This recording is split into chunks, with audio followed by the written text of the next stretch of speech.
Do you want to grow your Twitch channel? I'm going to be teaching you how to find the best unsaturated games on Twitch to help grow your stream and get some more eyes and discoverability on your stream. So if that sounds good to you, make sure to drop a like on the video to help other streamers find this video. And while discoverability is great, you have to remember that discoverability is only half the equation, but you also have to have nice quality content. And that's where today's sponsor comes in. Own.tv is the best place to get all of your stream related needs. They have everything from their own overlays to their own panels to their own alerts. They even have their own emote maker where you can personalize your own avatar and it'll generate a ton of different emote ideas for you that you can just drag and drop into your Twitch channel. My favorite thing about Own.tv are their complete packages. They have so many different packages that you could possibly choose from with so many different art styles to help fit whatever kind of stream aesthetic that you're going for. My favorite thing about these packages is that they're so easy to use and they come with everything that you'll need. And you can test everything that this package has before you even buy it. So if you want to help support the channel, feel free to use the link in the description down below. So now that you got your stream looking nice, let's head over to the Twitch page. So as most of you know, discoverability on Twitch is actually awful. And if you have no idea what discoverability is, basically it just means the chances of people finding you and finding your stream is actually super low. And in the end, discoverability really just comes down to luck. However, we can actually stack the deck in our favor to increase the odds of having brand new viewers come into your stream and hang out with you. So let's head on over to the browse page by clicking browse. What we're looking for here is trying to find a high demand and a low supply. The high demand being the number of viewers wanting to watch this game,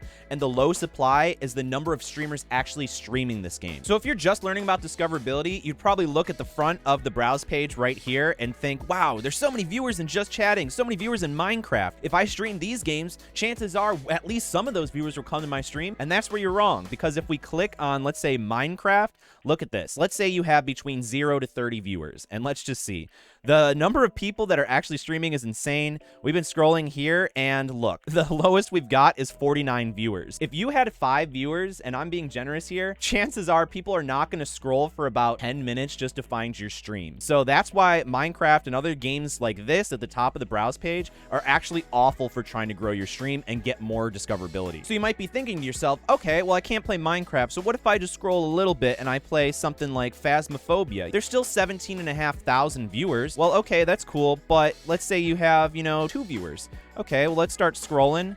We're still scrolling, and lowest right now is 18 viewers. Sure, that's a little bit lower, so maybe if you were averaging, like 50 viewers, then it would probably be not too bad, but I mean, like, even with 50 viewers, you still have to scroll a little bit. And I mean, what are the actual odds of people that are going to scroll through a browse page just to find your stream? You have to be realistic here. Because personally, I don't even scroll. I would click on this, and I would probably click on the first English stream that I see. So I would probably go and watch Insym. Let's actually find a game that I think would actually be useful. By the way, I just want to thank all of my patrons for helping me make these YouTube videos. Shoutouts to them at the top. If you want to become a patron, check the description down below. What I like to do is I like to try and find games between like the 100 to 500 viewer ratio, right around there, and that's where I actually like to get started. Let's try and click on, let's say, I don't know, Beat Saber. So if we see here, the person in first has 146, the next one is 127. So if we scroll down, there's still quite a lot of people streaming this, and I wouldn't say it's a great game unless you have, let's say, I don't know,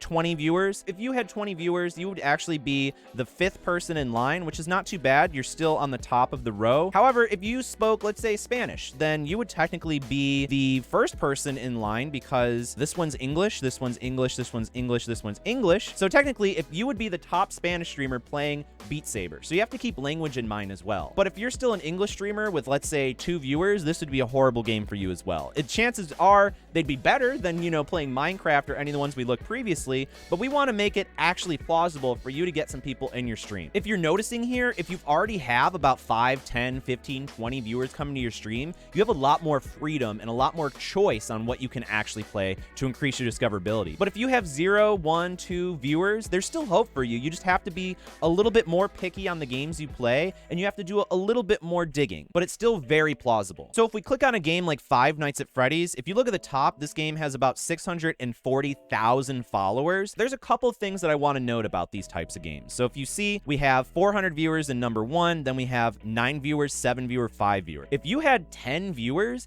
you would technically be in the second place position right here, which would put you in such a good position. But if you had, let's say, 0 viewers or 1 viewer, you wouldn't be off so hot. And this person's streaming under whatever, they're playing Fortnite, but that's another problem in and of itself. So Five Nights at Freddy's is actually a really good game that I used to grow my stream back in the past when I had about like 5 to 10 viewers, just because this game has such a cult following and people were always coming in and talking about the game and what they liked, and it was just a really good way to get more eyes on your stream. So there's 2 things I want to bring up about this. Five Nights at Freddy's is actually a great category if you have, you know, a couple viewers here and there because you're up at the top of the food chain, but also because it's a series. You really have to keep in mind that majority of people that are going to come to your stream initially is just for the game. So when you think about it, if you stream Five Nights at Freddy's on Monday and you play Fortnite on Tuesday, the people that watched your stream on Monday for Five Nights at Freddy's are not going to come back and watch your stream tomorrow for Fortnite because they were there for Five Nights at Freddy's. The great dilemma is trying to find ways to convert a random viewer that came for the game and convert them to a regular viewer that comes just for you, your personality, and your content, which is why discoverability is only half the battle and your content production is on the other half. So Five Nights at Freddy's is a great way because it's a series. So theoretically, if you beat Five Nights at Freddy's, you can actually move on to Five Nights at Freddy's 2, 3, 4, 5, and basically give yourself more options and more chance to have those same people keep coming back for your stream and develop a habit of watching your stream. So hopefully by after a couple streams, they like your content, they like you, they know you as a streamer in person, that they're more likely to actually stay and watch your streams when you stream other games. So you have to get your conversion rate pretty high to get people to want to watch you and your stream than just coming for the game. You also want to pick a game that you actually enjoy playing. The first one that you find, don't feel pressure that you have to go with this one. So let's actually go and find some more games. Another little pro tip for you is to try and find games that are either a cult following, so like Pokemon, Yu-Gi-Oh, you know, Donkey Kong 64, or find a game that's like so incredibly niche and unique that you don't know what it is, because those are going to be the games that don't really have that many streamers. The cult fan-based games like Donkey Kong 64, chances are there's going to be a ton of streamers when I click this, and let's just confirm that. There actually aren't that many. I'm actually quite surprised. So technically this would actually be a great game if you had couple viewers, because the person in last isn't even playing Donkey Kong 64. The person in second last doesn't even have a webcam, and I doubt they have a microphone either. So the fact that this person is the only person with a webcam and microphone and an actual like decent setup is because they are not at the bottom of the food chain, which is also why you want to focus on your content, because he's got his splits right here. He's got a green screen, you know, he looks nice. He's got the game full display. He's got 3 viewers. So you just want to make sure that your content production is pretty high, because if you're streaming Hearthstone in Donkey Kong 64, like, are you wondering why you only have 1 viewer at the bottom of the food chain for this category? Be realistic with yourself and actually set yourself up for success. So realistically, this would actually be a great game if you had 0 to 3 viewers, because this person's not even playing the game. This one doesn't have a webcam or microphone, so how are they engaging with their audience? And this person has 3 viewers, which is the average you need to get Twitch affiliate status on here, so they're doing something right. So just try and keep all these things in mind when you're trying to find the best unsaturated game for you to stream on your channel. So let's try and find some that are more targeted toward having 0 viewers, so you're just starting out your stream. So let's just kind of do some digging here. So let's go ahead and click on this one called Stilt Fella. As you can see here, we have 3 streamers. We have 417 viewers, 60 viewers, 7 viewers. So technically, if you were to start your stream with this game, you would have 0 viewers at the end, but the person that's in last has 7 viewers, which is pretty crazy.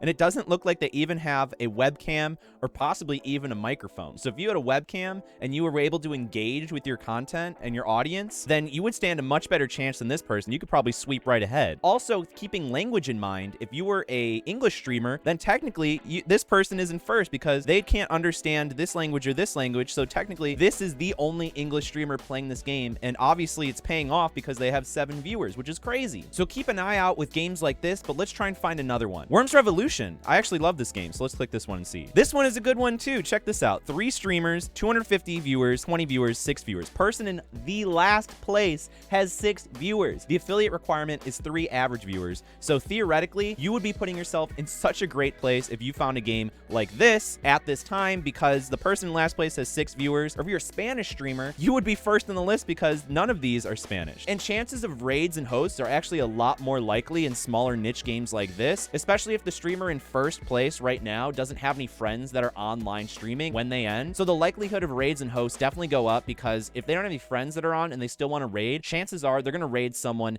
in the category of the game they're playing. And technically, since you're the only English streamer, then the chances of them raiding you are actually really high. Also, keep in mind, if you have between 0 to 3 viewers, then you're going to have to do a little bit of scrolling. I'd recommend checking out games between like 100 to like 500 viewers, so that way there's still demand, but typically there's not going to be that many people streaming that game. However, not every game is going to be great, so I'm just going to click on a different game. Let's do Celeste. Celeste is a pretty popular game, but as you can see, there's so many people streaming this, and if you keep an eye at the very bottom, this person has 0 viewer, 1 viewer, 1 viewer, 1 viewer, Nightbot viewer, Nightbot viewer, Nightbot viewer, Nightbot viewer. It just keeps going on. So this would be a horrible game to stream unless you had maybe like 30 viewers or around that caliber, because you would get put at the very bottom of the list between all of these people that have Nightbot as their viewer. So just keep that in mind when you're trying to find a game here, because not everyone's going to be a winner. You actually have to go in and check and make sure that you're going to stack the deck in your favor and give yourself as much discoverability to increase your traffic as much as you can.